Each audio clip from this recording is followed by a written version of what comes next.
একদল হলো ইহুদ ওয়াল্লাযীনা আশরাকু, আর যারা মূর্তি পূজক। এই দুই দল হলো মুসলমানের সবচেয়ে বেশি বিরোধী। কোরআন বলতেছে, কিন্তু খ্রিস্টানদেরকে আমাদের কাছে করছে। কিন্তু আমি বড় আফসোস করি দুনিয়া ঘুরার পরে যে আমাদের স্কলাররা কেন ওদেরকে বুঝাইতে পারলো না, আমাদের নেতারা কেন ওদেরকে বুঝাইতে পারলো না।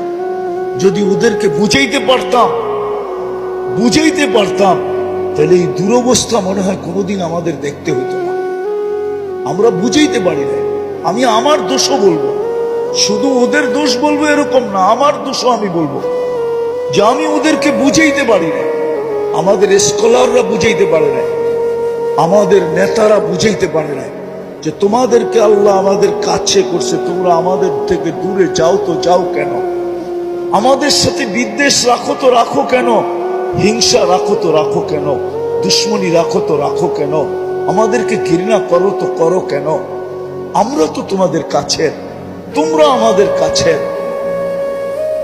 কিন্তু যখন আমরা বুঝাইতে পারি না, তো এই জন্যই বলতেছিলাম প্রথমটা যে ওরা ডুববে দুই কারণে, পশ্চিমারা ডুববে শুধু দুই কারণে, নাইলে ওদের ডুবার কোনো কারণ আমি দেখি নাই। শুধু দুই কারণেই ওরা ডুববে।